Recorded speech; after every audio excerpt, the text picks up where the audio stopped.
Alright, so in today's video, I'm going to be talking to you guys about 10 things I wish I knew about before coming to Thailand. So if you guys didn't know, I've been living in Pattaya, Thailand now for about 11 months. And it is great, as you guys can see from a lot of my videos if you guys have been watching. But there are definitely some things I wish I knew about and that I want to share with you guys before you guys come here to Thailand.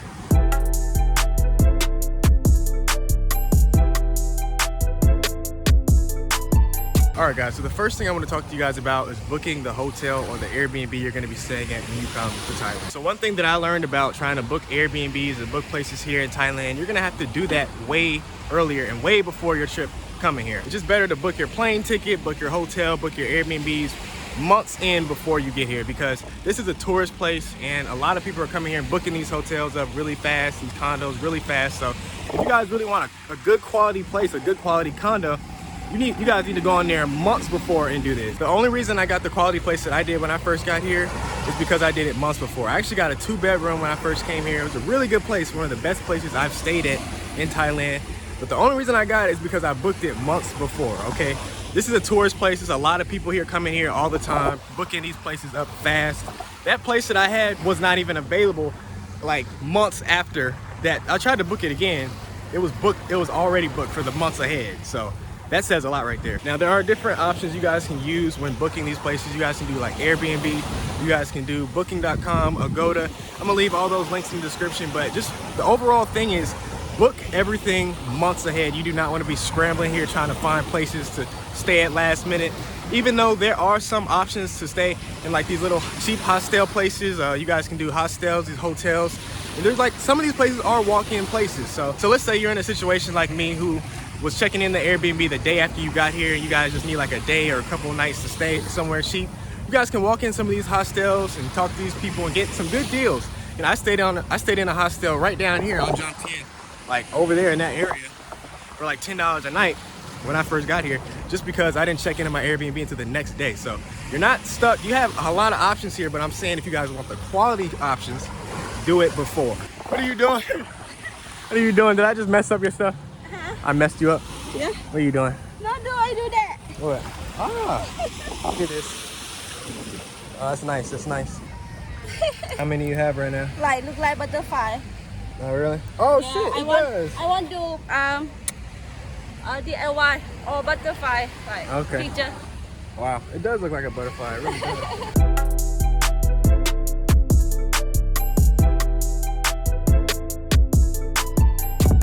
We got a big variety of food options over here. All this stuff over here. And we got chicken over here. You know, you can't go wrong with the chicken. Chicken? Oh, really? Gonna let me try it? Just skin? Chicken skin? Okay. Chicken skin. Chicken skin. Let's see.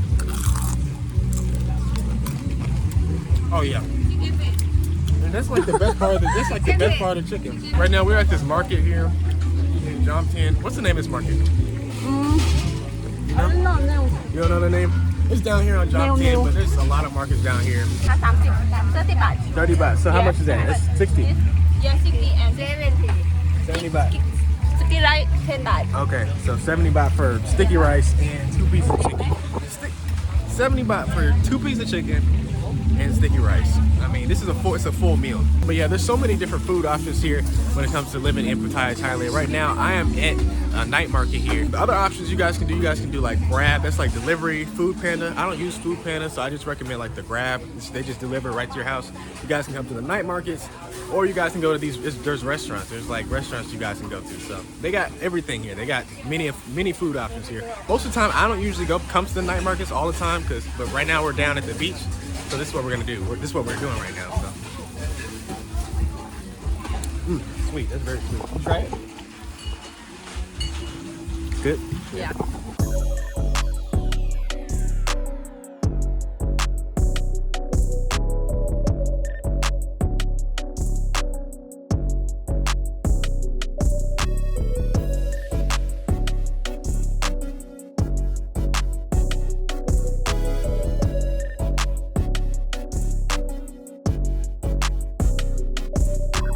My new toy right here, you know what I'm saying? We got the DJI Mini 2 right here, you know, and then we got this thing that just straps right around. So we got everything it's like really perfect. It's perfect. You got the the battery pack, you got the controller right there. So I got my little kit bag. I need to get a bag for my camera like this too, but Cool. it's nice, right? You know? What is it? You speak Thai? Mapao what? มะพร้าวหนึ่งลูก Mapao nung look. Yeah. Mapao nung look. That means coconut in Thai. If you didn't Yeah. know. Mapao nung look. Nay, one? Yeah, Nay? yeah. Ah, see, I've been learning Thai. I've been learning Thai. Nay, mapao, nung, mapao, nung look. Yeah. Look, mapao, nung look. Come from Cap. All right, so the next thing I want to talk to you guys about is the transportation here in Pattaya, Thailand. So you guys have a couple of options for transportation. I personally drive a motorbike. Most of the time, you guys got the bot buses, you guys have the taxi drivers, but what I would recommend if you guys do not have a motorbike, I would recommend the Bolt app. So the Bolt app is just like Uber, the same thing as Uber in the United States, but it's just their version of, the transportation. And it's usually fairly cheap. It's way cheaper than the taxis, because the taxis, they actually charge like ×4 or definitely more than the Bolt drivers, you know what I'm saying? So, and then the bot bus itself is only like 10 baht. Yes, it's 10 baht, so 10 baht coins. So you guys can just hop on the bot bus, just get their attention, wave, you know what I'm saying? And then there's this button on the bus so you can press when you're like at the destination, like near the destination. And that basically just tells the driver that you're ready to get off. So just like a little, like a horn type of thing. All right, guys, so one thing I want to talk to you guys about, it's kind of crazy and pretty interesting. These crazy looking wires on the top of these buildings right here. So, we got this mess of a wire right here. And this is actually very prominent in Pattaya. The reason I want to talk to you guys about the wire situation is because I've heard like a couple of stories of people like brushing past the wires and like touching them accidentally and then getting electrocuted and stuff like that. So I mean, it might not be very, very like prominent that happens, and it's probably less likely that's gonna happen, but it's still something that I wanted to bring to y'all's attention because I know about it. I found it pretty interesting. I've seen a couple of different news stories outside on Pattaya News just talking about these wires, and it does make sense. I mean, just look at what it looks like. I mean, you got all that and it goes all the way down there.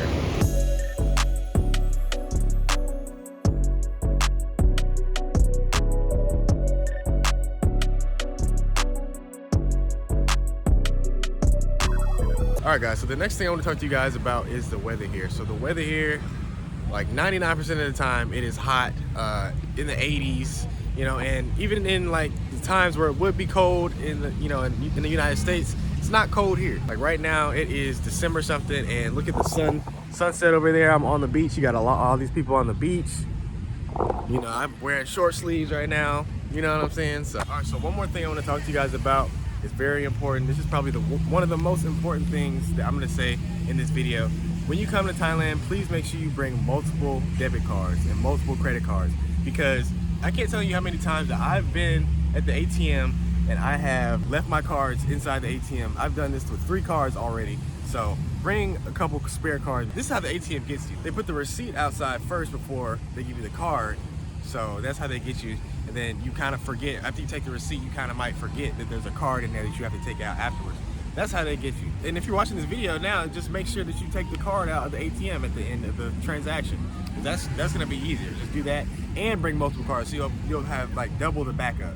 Be able to take your card out the ATM, and you'll have multiple cards if you lose one. And speaking of cards and transactions, I want to talk to you guys about the bank card and the app that I use to transfer my money and stuff like that. It's called TransferWise. So it's like green. I'm gonna put it on the screen. It's a green logo. It's called TransferWise. But you can have up to 50 currencies in this account. It's like different sections in the account with different currencies. I have a Thai baht currency and I have a USD currency. You can have all the pounds, all that, but Thai baht, USD. So, and you can just connect your bank account, your checking account right to that, and then you can just move money over and convert it from US dollar to Thai baht with TransferWise. What do you look for? What? What are you looking for? Shell? Oh, Shell. Yeah, shell. Yeah. Baby shell. Oh, dye shell. You make DIY? Yes. Oh, okay. What do you make, like necklace or something for your hand? Yeah, same. Everything. Everything? I think right now. Another important thing I want to talk to you guys about is the visa situation. If I'm not mistaken, right now you can come in here on a tourist visa for about 30 days and then extend for another 30 days in immigration. And then you can have a border run, and you can do that twice. You can do that twice. But after that, I actually survived about 6 months here without getting a long-term visa, but after that they started I had to actually get a visa long-term to stay. And there's a lot of ins and outs of this visa. I actually thought that I understood the visa a couple of weeks ago, but I didn't understand shit. Basically, with the visa, I had a Muay Thai visa, right? And when I asked my agent, he told me that I could leave and come back, you know, as many times as I want to with the long-term visas, because I bought the visa. That visa was about 48,000 baht, which is like $1,300 USD. But he didn't tell me that I needed to get a re-entry visa before I left the country. He just told me that I could leave, you know what I'm saying? So it was kind of like, you know, and it was, you know, I'm gonna say it was my fault too for not really like asking all the questions I needed to ask. But I'm just saying he wasn't stressing that. He wasn't stressing that I had to get a re-entry visa. So when I left, I actually just recently came back to Thailand from Thanksgiving, and they actually canceled my visa that I had before because I didn't have a re-entry visa, and I had to pay my way in. I basically had to pay 5,000 baht to the immigration people or whatever to get my way back in. So yeah, you gotta really just know your ins and outs of this visa situation. So yeah, if you're trying to get the visa situation, like a long-term visa after the tourist visa, you guys need to go to a shop. And I'm gonna actually recommend you guys somewhere to go, because the person who I just got my new visa from, it seems like she knows what she's doing. It seems like she's, you know, told me everything that I need to know about it. So I'm gonna put that information down in the description for you guys. You wanna go check her out, go check that out. Very reliable. She's told me everything I need to do. If I need to leave, I need to talk to her first. You know, she was just very descriptive of what I needed to do this time, unlike my last agent. So thank you for that. So I'll put that information down there. Okay, and one other thing I want to talk to you guys about is the phone service here in Thailand. So I have T-Mobile phone service, so I have international. I can get, you know, some service over here, but it's definitely not the fastest. If I just switch my service to a Thai plan like AIS or True or something like that, it'd be way faster. So I said, when you guys get out here, get a Thai SIM card, get a Thai phone, so you can, you know, have a Thai number. You're gonna need a Thai number to do a lot of different stuff, like connect to the Wi-Fi and give it to people to confirm stuff anyway, like Lazada and stuff like that. So just have a Thai phone number. And the last thing I want to talk to you guys about is just the fact that you guys should come here and know the currency, because when I first came here, I didn't know exactly how much 1,000 baht was. I didn't know exactly how much 300 baht was, you know, 200 baht. I didn't know exactly how much they were, and I didn't really care that much because I just knew it was way less than American money, so that's what I cared about. But I've got a couple times out here. I actually paid 300 baht for like a Thai tea one time, and it was, you know, Thai tea's supposed to be like 25 baht, Thai milk tea, but I didn't know, you know, and she knew I didn't know, so I got, you know. I was over there on Jomtien Beach, but I'm just saying, just know the currency, you know, like just when you get here, just pay attention to the currency and, you know, do a little bit of research before on how much you know, what the currency is like, you know what I'm saying? Just know 1,000 baht is 28, you know, 500 is half of that, you know what I'm saying? Just have your own research so you know how much you're spending over here. One of my favorite tips tonight was just have multiple streams, like multiple ways to get your money out, because if you think about it, that'd be the worst situation ever. Like, I've had situations where I thought that I like really messed up. I thought that I didn't have any other ways of getting money out, but that, you know, you wouldn't have had that. If you're not close to home, you got to have at least 3 or 4 ways to get, I say 3 or 4 ways to get your money out. But yeah, I just want to stress that. Definitely want to stress that. Like, if you didn't get anything else tonight, get that, okay? Get that.